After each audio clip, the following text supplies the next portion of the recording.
Let's talk. My name's Toya. Welcome back to my channel. Today we're going to be talking about my 600-pound life, the story of Angela G. I think it's season 7, episode 15. Let's just jump right in there because it's a lot to talk about, but then not a lot to talk about.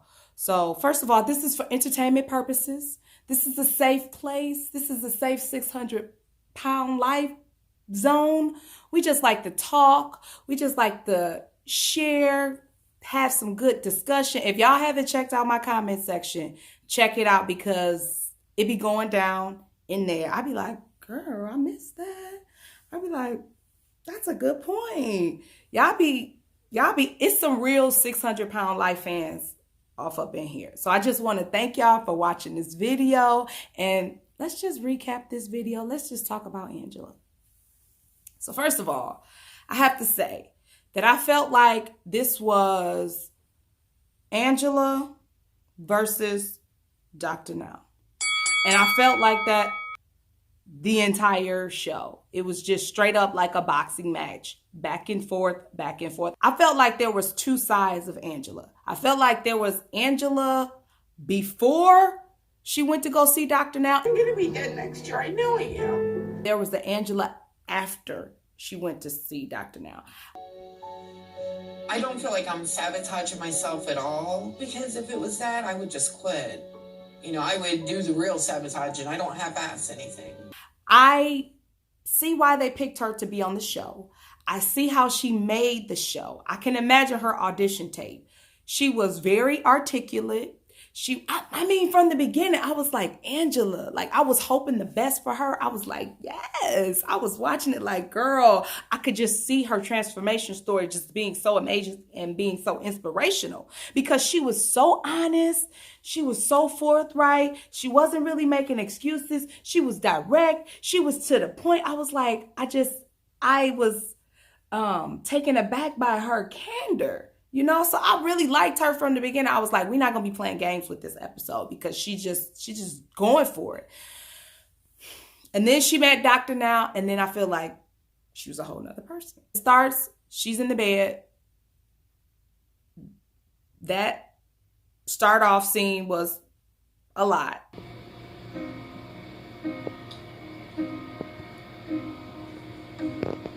She's in the bed. She goes, takes her shower, gets herself ready. Now, this lady, she's on 24-hour oxygen. So she has the nasal cannula because she's on oxygen all the time. She said she had tried to take it off a couple weeks prior to that, and it was a no-go. She lives with her niece. It's not her niece. It's her cousin's daughter, Lacey, and she lives with her son.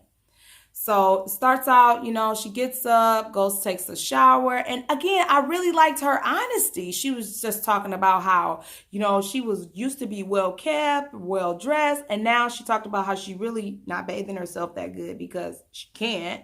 Talking about how she just like literally one day away from not being able to take care of herself like she does. But she has to because she's taking care of Lacey, who really doesn't have anywhere else to go. Lacey is like 11 years old or 9 years old, somewhere in there.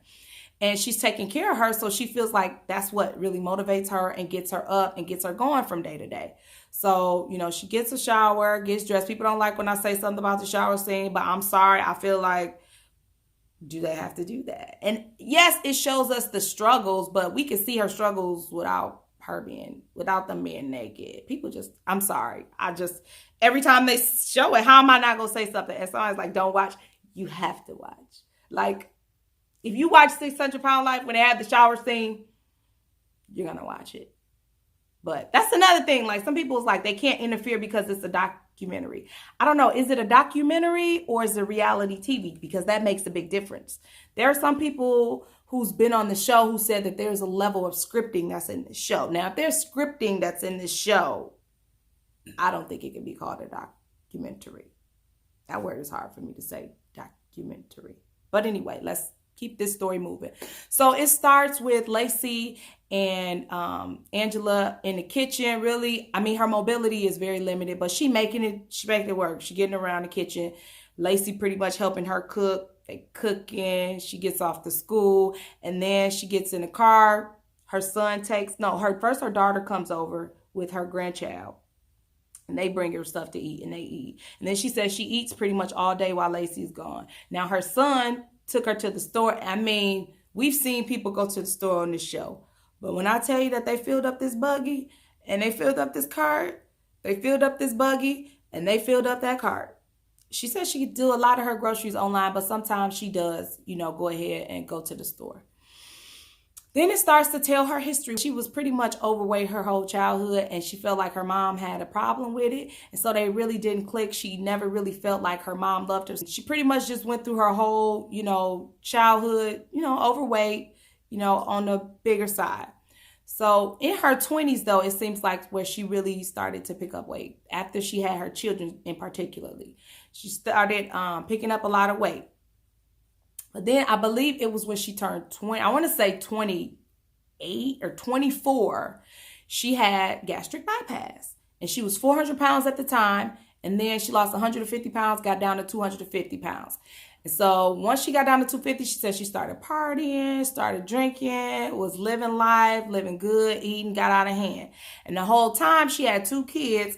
And she said she always had a babysitter for her kids. Now, her mom got on there and said that it was always different babysitters in and out, in and out. Sometimes she'd be left alone.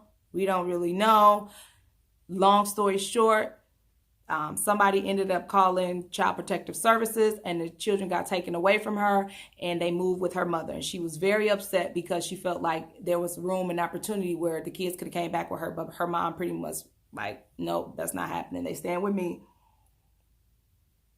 So they could stay in a stable environment. So there always was this back and forth with her and her mom. And that just really seemed like it really messed her up. So she said after that, it just really depressed her, sent her into downward depression. She had to go into a psych ward. Then she had to go into rehab. And she said after that, then she actually moved in with her mom. And that didn't help the situation at all. And she ended up gaining all the way back. And I believe she had got up to like 400 something pounds. Fast forward, she just kept going. And then the weight just kind of kept coming. The weight just kind of kept coming, never really stopped. So she decides, look, I need some help. I need to go see Dr. Now. She asked all her family, friends. They couldn't do it. And she was so upset and so mad. But she finally called this guy, Eric, who took her. And by the way, Eric was extremely nice. Eric was extremely kind. I really liked Eric. And he actually took her down there. Now, I don't know if this was the same Eric that she had been partying with, which resulted in her kids getting taken care of. I don't know. But I think there was an Eric that she was partying with and went out with. And then his name happened to be Eric. So I don't know if that was the same Eric. Anyway, he took her down there in the van. They put a mattress in the car. I'm not even going to say nothing about transportation because every time I say something about transportation, you don't like when I say stuff about transportation either.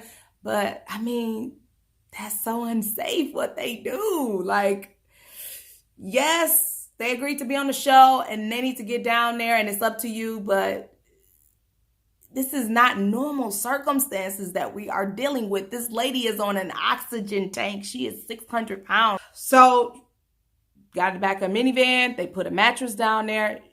She did pretty good. Even Eric, who was driving her, he was like, I didn't think we was going to make it that far. They made it like 4 hours. Then they got a hotel room. And then picked up the next day. It took them a couple of days. They finally got there. I did take some notes just so I wouldn't forget. They finally got there, got to Dr. Now's office. She weighed in at 608 pounds. Of course, Dr. Now, he really tell you the same thing. He's going to give you the 1,200 calories pill, high protein, low carb. But he was really like, okay, you've had a gastric bypass already. What's going to change? Why are you going to change now? She's like, because I know I need to live. I want to get my life back. I want to be able to do things. I got a grandchild I need to live for. I got this little girl staying with me. I need to do better. He's like, look, that's why I say this was Angela versus Dr. Now. He's like, look, I done heard people tell me that thousands of times with tears. So, I mean, what are you going to do? What's going to happen? Why should I believe your level of commitment? And she was like, look, I'm going to do it. I promise you I'm going to do it. What do I need to do? He was like, okay, you're going to do this 1,200 calorie diet. You're going to exercise an hour a day. You can do 30 minutes in the morning, 30 minutes at night, and you need to move to Texas to show me that you're committed and that you're going to be in this program. If you do those things, then I will consider you as a candidate for surgery. So she's like, okay, I can do that. He's like, come back in 2 months. Two. I'm emphasizing this because I don't ever remember this ever happening on 600 Pound Life.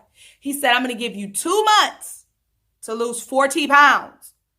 If I'm not mistaken, last month, he gave this lady 1 month to lose 100 pounds. And he gave her 2 months to lose 40. And we ain't never seen Dr. Now give no super low goals like that. So I was already like, my head was, if I could raise one eyebrow, I can't do that. Like, how do people raise one eyebrow? Like,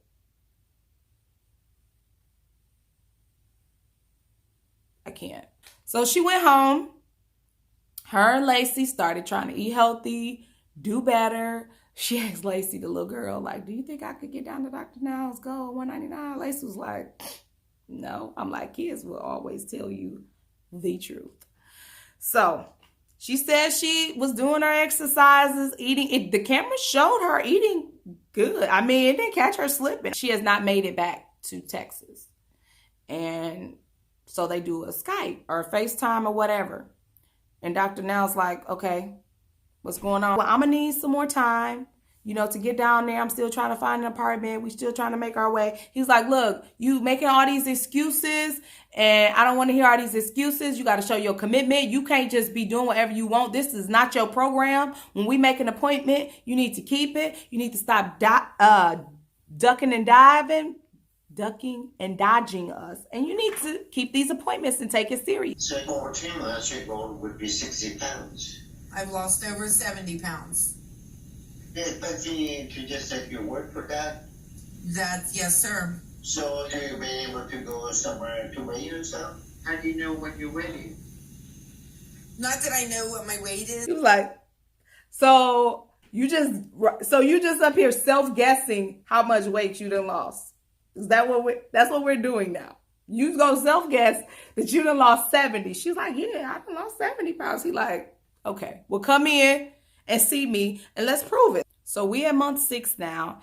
And she's like, well, I can't find nobody to take me. My family really don't want me to go down there. It's no need for me to go down there to lose weight because I'm losing weight here. Ain't no need for me to lose weight, in another state when I could just be losing weight here and I can move down there once I have surgery, but ain't no need for me to move down there. Ma'am, Angela, have you watched the show ever before? It's not how it works. Anyway, now this is when I was really concerned because the way she looked, I mean, she was very, very pale. She did not look good. She didn't look like her breathing was good. I was like, oh my goodness, why do y'all keep doing this 600 pound life? So she was like, you know what? I just need to go to the ER because she was supposed to go back and visit Dr. Now. She was like, but I'm going to go to the ER. And if I go to the ER, he can't be mad at me because I'm sick and I have to be in the hospital. So that's what she did. Month 7, she had been out the hospital. She came out the hospital with a clean bill of health. Meanwhile, she been not keeping her appointments. She been not answering their calls. She been avoiding their calls. She been canceling all these appointments, just doing all this stuff AWOL. So they finally have another FaceTime, Skype, whatever, and they have another talk. He's like, look, you have the biggest delusion I've ever seen. He's like, most of the time people, when they don't come in to see me, it's because they need more time to lose weight because they've either gained weight or they haven't lost the weight that they were supposed to. And I'm looking at you and you don't look like you done lost weight. She was like, how you can tell? You just looking at my face. I done lost 120 pounds. Dr. Now like, you done lost 50 more pounds since the last time I talked to you. You done lost 100. Here you go again, throwing out these numbers. You done lost 120 pounds now? She like, yeah. Like, have you gotten that check? She like, no. Which, we'll talk about that later. Dr. Now is like, look, you are one of the most delusional people I've seen. You have this big facade. And I don't know where this is coming from, but I've seen thousands of patients like you. And let me tell you what. You need to stop. If you're going to be committed to this program, you're going to be committed to this program. We're not going to do things on your term. This is my program. And she's like, I'm going to prove you wrong. He's like, great. If you prove me wrong, I will say sorry to you. If you come down here and you done lost 120 pounds, I, Dr. Now, will say sorry to you because you are unlike all my other thousands of patients that I've been practicing with for over 40 years. I just edit all that stuff in. But that's basically what he said. And she was like, yeah, I'm done. It's happening. It's wait till I see you. I'm gonna get stuff. I'm getting stuff ready. And I'm working on that now, sir. And it's happening. Next thing we see is she done quit the program. Now, of course, Dr. Now was disappointed and he don't think it's going to lead to no good. And honestly, I don't, but I do. Now, there's been times before when people say they're losing weight and you like, no, you're not. But she did look like she was losing weight. From the beginning, when she couldn't walk and she went into the kitchen and how she got in the car, to the end, when she walked into the kitchen and she was doing most of the cooking and she actually got in the car and drove. And she was walking pretty fluid. So I do think she is making some progress, but maybe once she got into it, she realized she really didn't want to move. And at first she thought that was going to work. If I'm not mistaken, I do believe there has been a patient that was on the show who kept missing a target, but they kept losing weight. They kept losing weight and they kept losing weight. So they ended up not having a surgery. I don't know if it was I can't remember if it was one of the main people or if it was a spouse or a family member of one of the main people. And Dr. Now let them in the program as well. And they was just like, hey, I'm just doing so good. I don't even need the surgery. I mean, maybe that could be Angela's story. I do think that there was definitely some progress. It's definitely slower than what normally happens. If she would have been on the show, the normal amount of weight when they get in the program that they lose is about 250, 275. She definitely didn't lose no 275 pounds. But I think we can all agree, or can we all agree? Leave a comment if you think she lost over 100 pounds. I think she lost over 100 pounds. I actually do, based on her mobility and how she was getting around. I think she did lose over 100 pounds. My only advice to Angela is if you don't want to get back in the program and move to Texas, it's your prerogative. I mean, and you seem to be on the right track. I mean, if she continues to eat low carb, high protein and get some walking, she will lose weight. It just would be better if you go to your doctor. How about you go to the doctor every month and get weighed in? That way you still have some accountability. And that way, if you do start to gain, you will know. And you won't get out of hand. You'll have some like, ooh, I gained some pounds this month. And so you can get back on track. That'll help you in your weight loss journey. Just guessing your weight, especially at that size, I'm not sure that's a good idea. I think we could possibly see her where they are now. Maybe she goes on and prove him wrong. She said she was. I think it's 50-50. I think she could do it. Or she could just fall off one day and not, I guess. I'm definitely here to see it. This is probably one of the follow-ups that I want to see more than any other this whole season because it's going to be interesting to see. Please subscribe to my channel. You don't have to hit that bell to be notified. When you want to watch my videos, find me. My name's Latoya McClain. You can look me up. Just find my name. See which video you want to watch and push it. You don't have to hit the bell. I don't care about you hitting the bell to be notified. All I care about you doing is hitting subscribe. That's it. Please subscribe. I am trying to get to 1,000 subscribers. That is my goal right now. And this year, I just want to grow my channel. Say, if you haven't read the comments in these videos, read the comments. Y'all be dropping some knowledge. It be professionals on here. I mean, people out here, I be like, ooh, y'all is smart. Or I be like, that's a good point. Sometimes though, I be like, I'm not going there. Like, I'm not about some of this stuff. I leave out on purpose. Y'all know what stuff we talking about. Some of the stuff I'm not going to talk about just because I'm just not. Y'all can talk about it. I'm not going to stop y'all from talking about it, but I'm not some of the stuff I'm not going there. It's just not necessary to go there. But thank you so much for watching, and I'll see y'all in the next video. I'm out of here.